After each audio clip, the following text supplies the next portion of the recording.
Ok. Estamos mencionando então que existem estruturas ou sequências que facilitam a compreensão, né, de uma estrutura proteica. Leva esse nome de estrutura ou sequência. A primária é a sequência de aminoácidos, as secundárias são unidades repetitivas. Aliás, unidades repetitivas é bem melhor do que colocar o conceito de estruturas repetitivas que eu tinha colocado aqui, né? Vou até mudar. Vou colocar uma espécie de unidade. Uma unidade repetitiva.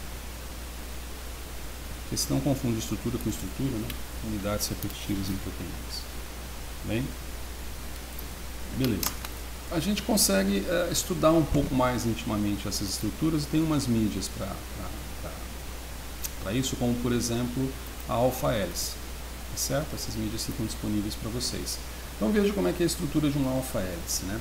Ela pega 3,6 resíduos de aminoácido por volta, com 3,6, é porque é uma média, não quer dizer que ela vai pegar um pela metade, nem nada, é uma média. Se você somar uma média a cada volta em várias proteínas, descobriu-se que você tem entre 3 e 4, nominalmente, aliás, especificamente 3,6 resíduos de aminoácido por volta.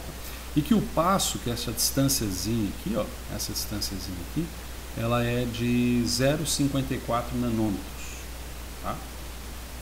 5,4 anos, 0,54 nanômetros. E então é interessante que essa voltazinha seja de 5,4 nanômetros, 0,54 nanômetros, porque quando a gente tenta estudar, por exemplo, a proteína de membrana, vocês devem ter aprendido isso em biologia celular, proteínas que atravessam a membrana biológica toda, como a membrana biológica tem de 2 a 6 nanômetros mais ou menos, uma continha simples nos faz ver que você precisaria ter o dobro, né, disso em termos de passos, né? Então você teria que ter lá, você teria que cobrir mais ou menos 12 passos, né? Se for de 2 a 6 nanômetros, 0,54 o passo, teria que ter mais ou menos o dobro, né?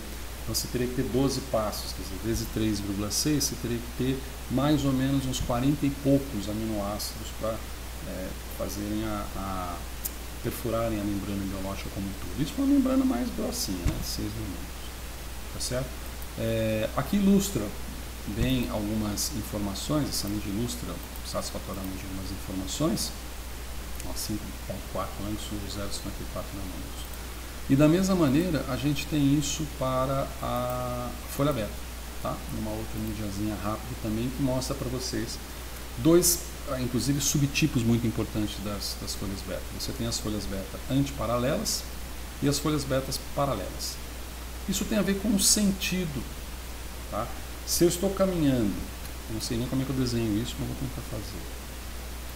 Se eu estou caminhando, se eu estou caminhando nesse sentido aqui, tá? Então eu passo, por exemplo, aqui numa região amino-terminal e eu vou caminhando nesse sentido aqui, portanto essa aqui é a direção. E aí de repente eu venho para cá, e venho para cá, e venho para cá, e venho para cá. Se você observar, eu estou obtendo sentidos contrários, e essas são chamadas folhas beta antiparalelas. Tá? Folhas beta antiparalelas. Se por acaso, ali não tem mais espaço, não. Agora, se por acaso eu estiver em um sentido em que eu venho algo para cá, dou alguma volta, venho para cá, dou uma outra volta, venho para cá, e mantenho esse sentido aqui, ó, então eu posso dizer que elas são folhas beta paralelas. Isso é basicamente uma diferença até bastante simples, tá certo? E existem as forças fracas que vão permitir que essas unidades repetitivas tenham formatos sempre os mesmos, né? Por exemplo, uma hélice alfa sempre vai ser uma hélice alfa.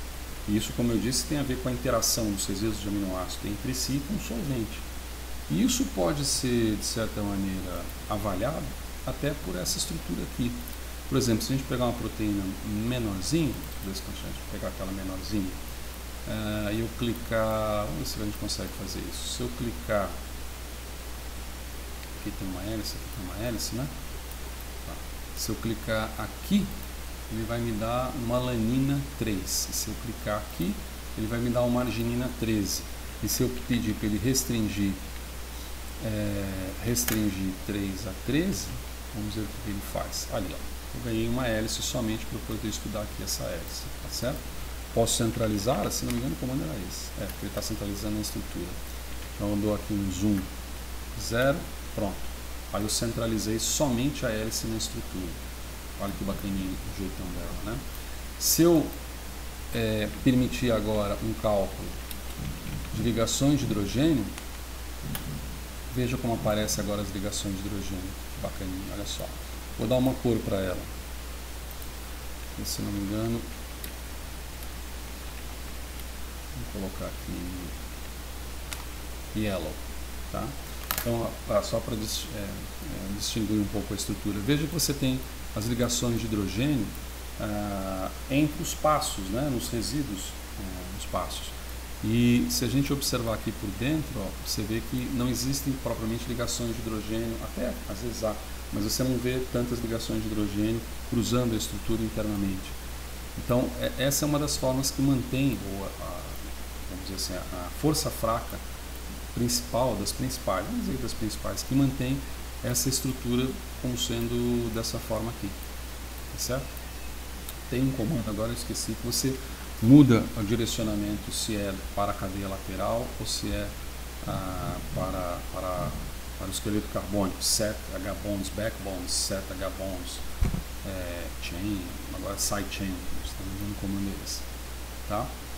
Mas a ideia é só você tem uma visão rápida aqui, como é que seria essa estrutura aqui. E a mesma coisa a gente consegue também para a folha beta. Agora eu já não sei como é que a gente vai ter que fazer. Se eu der um undo aqui, undo são comandos de retorno, né? De repente, num comando de retorno, eu consigo pegar a estrutura todinha da molécula. Tava mais fácil eu abrir novamente a molécula. Aqui, ó. Eu posso dar um comando, por exemplo, em vez de eu localizar pelos resíduos de aminoácido, eu posso restringir pela palavra que dá a estrutura secundária. Então eu restringo isso à folha. E aí eu tenho somente a folha. Se eu der novamente um zoomzão aqui, ó, eu tenho o dobramento. Se a gente colocar isso daqui não na representação de cartoon, mas na representação de varetas, ó, wireframe on. Olha lá, agora já fica até mais complicado a gente visualizar isso daqui, né? Wireframe on. E aí eu dou uma espessura um pouco maior, wireframe 100. 100 ficou muito gordo, né? 100 ficou gordão demais. Vamos colocar wireframe 50 e vamos colocar uma cor como CPK, que é a cor clássica. Então aqui a gente tem um fragmento que a gente não consegue perceber direito mais do dobramento beta, e a gente pode pedir para calcular as ligações de hidrogênio. Então veja, essas ligações de hidrogênio elas são colocadas entre aquelas folhas, né? Se a gente colocar agora cartoon, somente aquela representação de cartoon, somente a representação de cartoon, olha só. Agora, representando isso de forma macro, numa outra estrutura, como aquela do bicho da seda, cadê do bicho da seda? Aqui, ó. Representando ela numa estrutura macro, olha que bacana. Se você dá calculate H-bonds dessa vez, ó, olha só a quantidade. Aí vamos colocar assim, H-bonds pink, olha que legal, pink. Não, color H-bonds pink. Color H-bonds magenta, magenta, color H-bonds magenta. E vamos colocar um pouquinho mais grossinha, né? H-bonds 50. Ixi, agora já não sei como é que é o babado aqui. H-bonds 5, H-bonds 50. Eu vou deixar desse jeito no momento. Olha só a quantidade de ligações de hidrogênio que surgiram. Então veja que essas ligações de hidrogênio, elas mantêm também a coesividade. Isso em paralelo, obviamente, com interações eletrostáticas que podem acontecer entre esses resíduos de aminoácidos de cargas opostas, por exemplo, ou então resíduos que são hidrofóbicos ou mesmo aromáticos, com efeito hidrofóbico com exclusão de moléculas de água, ou mesmo as forças bastante fracas, né? Forças de London, forças de Van der Waals, bastando a proximidade dos átomos ali, de suas nuvens eletrônicas para gerar esse tipo de força fraca, tá bem? Mas a ideia aqui é mais dar um geralzão mesmo nessas estruturas, tá bem? Então essa seria a estrutura da folha beta. Existe, Existem outros tipos de estruturas secundárias, só para a gente terminar, e uma muito importante são hélices diferentes, tá? Algumas hélices surgem diferentes. Vamos colocar elas aqui, ó. Essa mídiazinha aqui é muito legal. Olha só que legal. Ficou meio desfocado, né? Essa aqui é uma hélice chamada hélice pi, que ela é um pouco mais estreita do que a hélice chamada alfa. Essa aqui é uma alfa hélice. Que legal. Então você pode perceber que o número de aminoácidos, né, por cada volta, e o passo, que é aquela distânciazinha em cada volta, ela vai alterar. E quando você chega numa hélice do tipo hélice 310, que é característica da estrutura do colágeno, que a gente vai ver semana que vem, ela se espalha bem mais. Em vez de 0,54, você acha que vai para 0,66, se não me engano, no nanômetros o passo. Ele aumenta bastante também, tá certo? E tem também outras estruturas, como por exemplo essa hélice malucona, que é chamada 210, e uma reversão da alfa hélice, que aqui está para a direita, right, e aqui passa a ser esquerda, L. Ou seja, ela vai voltar, vai restringir um pouco mais, mas vai inverter a sua polaridade. Essa aqui vai para a esquerda e essa aqui vai para a direita. Tá bem? Basicamente, a representação seria essa.